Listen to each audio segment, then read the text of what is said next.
Welcome back to my channel. ನಾನಿವತ್ತು ಮೇಲೆ ಹಾಗೂ ಕೆಳಗಡೆ ಕೆಂಡ ಹಾಕಿ ಮಾಡುವಂತಹ ಕೆಂಡದಡ್ಡಿ ಮಾಡ್ತಾ ಇದ್ದೀನಿ.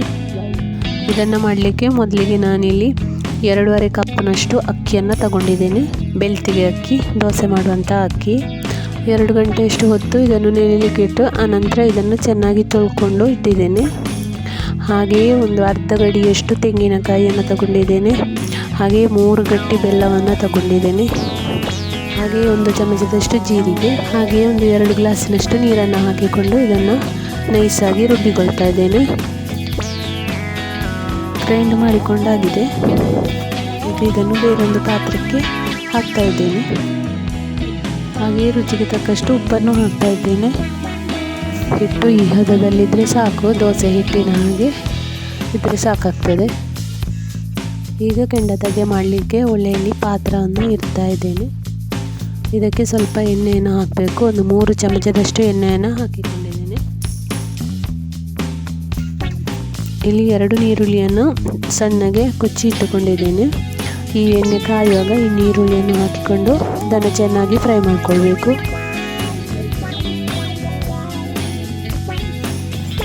ಇದೊಂದು ಬ್ರೌನ್ ಕಲರ್ ಬರುವವರೆಗೂ ಇದನ್ನು ಹೀಗೆ ಮಾಡ್ತಾ ಇರಬೇಕು. ಆನಂತರ ಇದಕ್ಕೆ ಈ ಹಿಟ್ಟನ್ನು ಎರಿತಾ ಇದ್ದೇನೆ. ಎಲ್ಲ ಹಿಟ್ಟನ್ನು ಹಾಕಿದ ನಂತರ ಒಮ್ಮೆ ಹೀಗೆ ಸೌಟಲ್ಲಿ ಮಿಕ್ಸ್ ಮಾಡಿಕೊಳ್ಬೇಕು. ಫ್ರೈ ಆದ ನೀರುಳ್ಳಿ ಅಡಿಯಲ್ಲಿ ಬಾಕಿಯಾಗಿರ್ತದೆ, ಅದಕ್ಕೆ ಬೇಕಾಗಿ ಹೀಗೆ ಒಮ್ಮೆ ಮಾಡಿಕೊಳ್ಬೇಕು. ಇನ್ನು ಇದಕ್ಕೆ ಒಂದು ಸ್ಟೀಲಿನ ಪ್ಲೇಟನ್ನು ಮುಚ್ಚುತ್ತಾ ಇದ್ದೇನೆ. ಇದರ ಮೇಲೆ ಈಗ ಕೆಂಡವನ್ನು ಹಾಕ್ತಾ ಇದ್ದೇನೆ.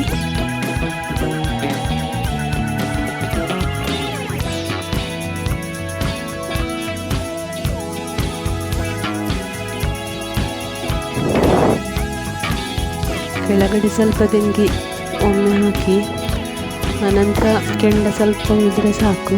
ಮೇಲ್ಗಡೆ ಕೆಂಡ ಸ್ವಲ್ಪ ಜಾಸ್ತಿ ಬೇಕಾಗ್ತದೆ. ಅದನ್ನು ನಾನಿಲ್ಲಿ ತೆಂಗಿನ ಸಿಪ್ಪೆಯನ್ನೆಲ್ಲ ಹಾಕ್ತಾ ಇದ್ದೇನೆ. ಎಲ್ಲ ಹಾಕಿ ಇಲ್ಲಿ ಕೆಂಡವನ್ನು ಮಾಡ್ತಾ ಇದ್ದೇನೆ.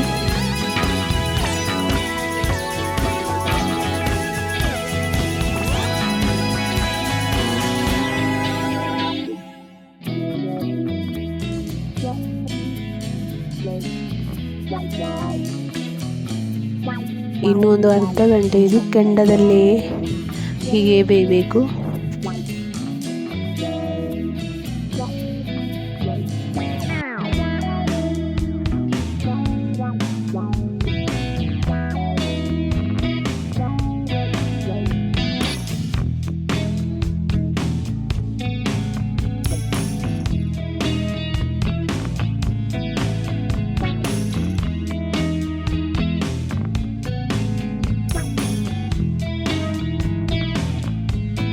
ಈಗ ಅರ್ಧ ಗಂಟೆ ಕಳೆದಿದೆ. ಈಗ ಇದು ಬೇಯಲಿಕ್ಕೆ ಆಗಿದೆ.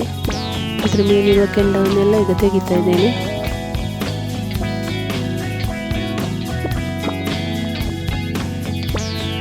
ಇದರ ಮೇಲೆ ಬೂದಿ ಎಲ್ಲ ಉಂಟು. ಇದನ್ನೆಲ್ಲ ತೆಗೆದು ಕ್ಲೀನ್ ಮಾಡಿ ನಂತರ ಇದರ ಮುಚ್ಚಳವನ್ನು ತೆಗಿತಾ ಇದ್ದೇನೆ. ಕೆಂಡದಡ್ಡಿ ರೆಡಿಯಾಗಿದೆ.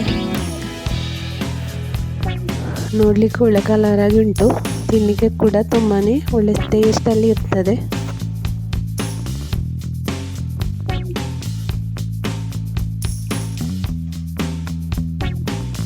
ಇದು ಪಾತ್ರೆಗೆಲ್ಲ ಹಿಡಿಲಿಲ್ಲ. ಇದರ ಸೈಡೆಲ್ಲ ಬೇಗನೆ ಎದ್ದು ಬರ್ತಾ ಉಂಟು.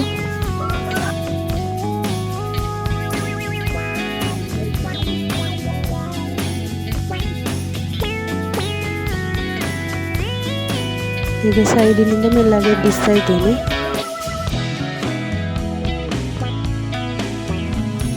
ಇನ್ನೊಂದು ಪಾತ್ರೆಗೆ ಇದನ್ನು ಹಾಕ್ತಾ ಇದ್ದೇನೆ.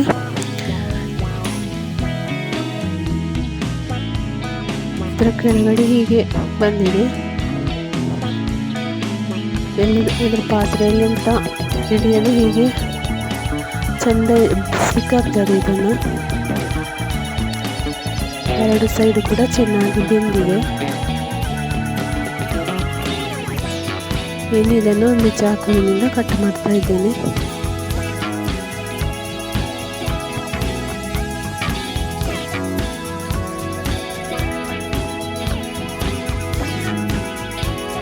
ಸಂಜೆ ಟೀ ಅಥವಾ ಕಾಫಿಯೊಂದಿಗೆ ತಿನ್ನಲಿಕ್ಕೆ ತುಂಬ ಚೆನ್ನಾಗಿರುವಂತಹ ಒಂದು ರೆಸಿಪಿ.